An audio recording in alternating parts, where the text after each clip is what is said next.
हर रोज एक नई कहानी देखने के लिए चैनल को सब्सक्राइब करें और बेल आइकन दबाना ना भूलें। सारिका और पायल रिश्ते में ननद भाभी थे। सारिका अपनी ननद पायल को अपनी छोटी बहन की तरह प्यार करती। उसकी सारी इच्छा उसके बोलने से पहले पूरी कर देती। इसी तरह से पायल भी अपनी भाभी की बहुत इज्जत करती। उनकी कही हुई कोई भी बात नहीं काटती।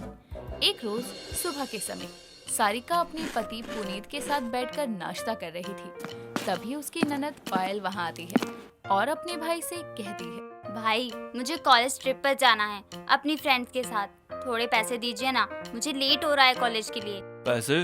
कौन से पैसे? मेरे पास कोई पैसे नहीं है। मुझे देकर भूल गई थी जो आज मांग रही है।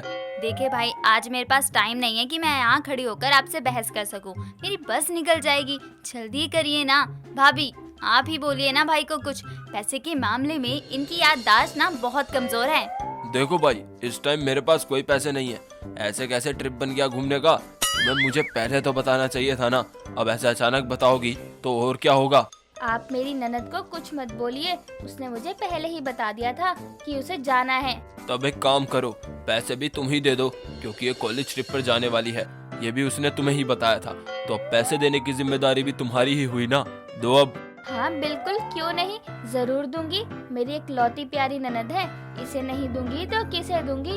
एक काम करो पायल, तुम मेरे रूम में जाकर मेरे पर्स से जितने पैसे चाहिए उतने ले लो। क्या बात है भाभी, सच में भाभी हो तो ऐसी। अगर भाभी नहीं होती तो आप जैसे कंजूस भाई के साथ मेरा गुजारा कैसे होता।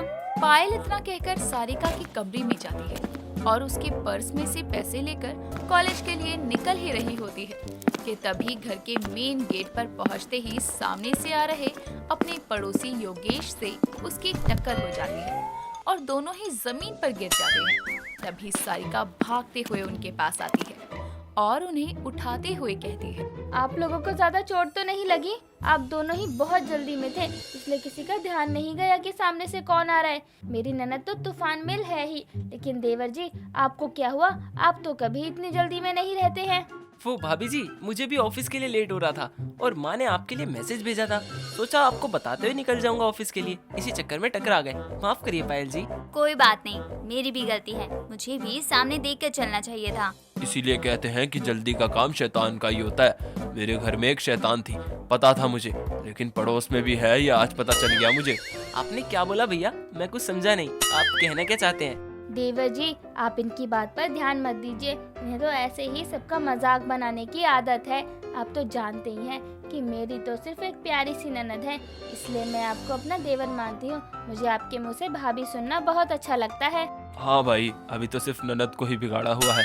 अपने प्यार से देवर होता तो उसे भी बिगाड़ देती। तुम भी थोड़ा बचकर रहो इनके प्यार से। भाभी मैं जा रही हूँ, भाई का ताना मारना तो कभी बंद ही नहीं होगा। मैं चलती हूँ, कल सुबह तक आ जाऊंगी। ठीक है तुम जाओ। देवर जी आप कहाँ जा रहे हैं? आप तो बैठिए, चाय तो पीकर जाइए ना आप। नहीं भाभी जी, अभी मैं भी ऑफिस के लिए चलता हूँ, बाद में फिर कभी आ जाऊंगा। और हाँ, मैं आपसे कहने आया था कि माँ ने आपको घर बुलाया है, उनको शायद कोई काम है, आप चले जाना। अभी मैं चलता हूँ। पायल के जाने के कुछ समय बाद योगेश भी सारिका से इतना कहकर वहां से चला जाता है और थोड़ी देर बाद बस स्टैंड पर पहुंचकर अपनी बाइक साइड में लगाकर एक लड़की के सामने कान पकड़कर खड़ा हो जाता है, जो कि कोई और नहीं सारिका की ननद पायल थी, जिस पर वो उसे गले लगाकर कहती है, इतना समय भी कोई लगाता है क्या आने में? तुम्हें पता भी है कि मैं कब से यहाँ वेट कर रही हूँ। आगे से ऐसा नहीं होना चाहिए। इसमें मेरी कोई गलती नहीं है, तुम्हारी भाभी ही आने नहीं दे रही थी, तो मैं क्या करता? आफ्टर ऑल मैं उनका देवर जो हूँ, और मुझे पता था कि मैंने गलती की है, इसलिए पहले ही कान पकड़ लिए। अब तो गुस्सा मत करो। यार भाभी का नाम मत लो, उनका नाम सुनते ही ना मुझे टेंशन हो जाती है कि जब उन्हें पता चलेगा कि उनकी ननद का उनके देवर से ही अफेयर चल रहा है तो उन्हें कैसा लगेगा। मुझे तो उस दिन के बारे में सोच कर भी डर लगता है।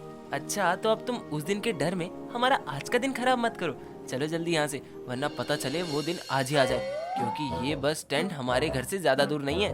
तुम सही कह रहे हो, चलो चलते हैं। पायल इतना कहकर योगेश की बाइक पर बैठकर उसके साथ घूमने के लिए निकल जाती है। ऐसे ही समय बीतता है। समय के साथ योगेश और पायल और भी नजदीक आने लगते हैं। अपनी ननद और देवर के अफेयर से अनजान पायल योगेश को कभी अपने घर आने जाने से नहीं रोकती थी। ऐसे ही कुछ समय गुजरता है। तभी एक रोज पायल और योगेश एक दूसरे के साथ हाथों में हाथ डाले मार्केट में घूम रहे थे।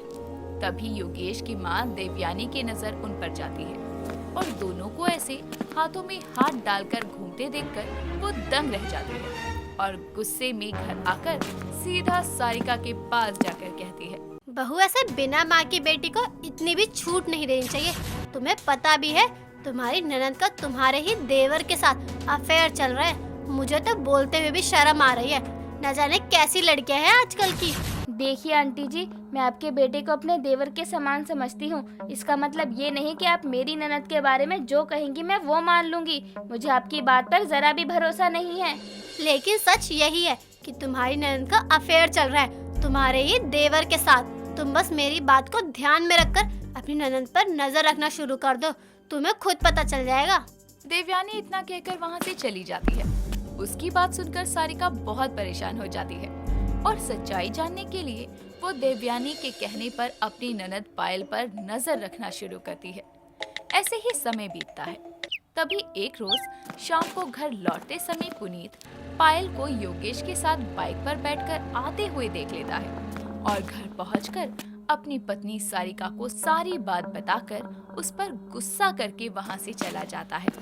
तभी वो अपने मन में कहती है, क्या सच में मेरी ननद और मेरे देवर का अफेयर चल रहा है? दो अलग अलग लोग एक ही बात बोल रहे हैं तो झूठ तो नहीं हो सकती। मुझे आज पायल से प्यार से पूछना चाहिए, वो मुझसे झूठ नहीं बोलेगी, मुझे यकीन है। सारिका इतना सोचकर अपनी रसोई के कामों में लग जाती है। थोड़ी देर बाद वो अपनी ननद पायल के लिए दूध लेकर उसके कमरे में जा रही थी। तभी वो देखती है कि पुनीत भी पायल के कमरे से ही जा रहा था। तभी वो दोनों जैसे ही पायल के कमरे के बाहर पहुंचते हैं, वो उसी फोन पर बातें करते हुए सुनते हैं। तुम तो कह रहे थे कि शायद भाई ने हमें देख लिया है, लेकिन उन्होंने तो अभी तक मुझसे कुछ नहीं कहा। मुझे भाई से ज्यादा भाभी को लेकर टेंशन हो रही है। जब उन्हें पता चलेगा कि उनकी ननद का अफेयर उनके देवर से ही चल रहा है तो उनका क्या रिएक्शन होगा। मैं कौन सा उनका सगा देवर हूँ तो तुम्हारा पड़ोसी ही ना। तुम इतना मत सोचो, लेकिन हाँ, उन्हें कहीं और से पता चले इससे पहले तुम ही उनको बता दो। तुम सही कह रहे हो, मैं कल सुबह ही सब बता दूंगी उन्हें। पायल इतना कहकर कॉल रख देती है। पायल की सारी बातें कमरे के बाहर खड़े पुनीत और सारिका सुन रहे थे, जिसे सुनने के बाद वो अंदर आते हैं और कहते हैं, पायल, मुझे तुमसे ये उम्मीद नहीं थी। मेरी ननद का मेरे ही देवर के साथ अफेयर, मुझे यकीन नहीं हो रहा। भाभी, मैं योगेश को बहुत पसंद करती हूँ और शादी भी करना चाहती हूँ। मैं तुम्हारी शादी योगेश से कभी नहीं करवाऊंगा। मैंने तुम्हारे लिए रिश्ता देख रखा है और तुम्हारी शादी वहीं होगी और ये मेरा आखिरी फैसला है। पुनीत इतना कहकर वहाँ से चला जाता है। ऐसे ही समय बीतता है। तभी एक रोज पुनीत अपने घर के बाहर पायल और योगेश को बातें करता हुआ सुनता है। योगेश भैया हमारी शादी के लिए कभी तैयार नहीं होंगे। वो कुछ दिन में लड़के वालों को बुलाने वाले हैं, तो मुझे भगा कर ले जाओ। तुम्हारा दिमाग तो ठीक है, वो हमसे बड़े हैं, वो जो भी करेंगे हमारे लिए अच्छा ही करेंगे। अगर उन्हें तुम्हारे लिए मुझसे बेटर कोई और लग रहा है तो वही होगा, और तुम्हें भी अपने भाई के फैसले की रिस्पेक्ट करनी चाहिए। योगेश इतना कहकर वहाँ से चला जाता है और उसकी बात सुनकर पुनीत अपना फैसला बदलने पर मजबूर हो जाता है, जिसके बाद वो अपनी बहन की खुशियों को ध्यान में रखते हुए योगेश के साथ अपनी बहन की शादी करने को तैयार होता है। इस तरह से सारिका की ननद और देवर के अफेयर का रिश्ता शादी के रिश्ते में तब्दील होता है। दोस्तों, अगर आपको ये कहानी पसंद आई तो इसे लाइक करें, शेयर करें और कमेंट करके बताएं कि कहानी में आपको सबसे अच्छा क्या लगा।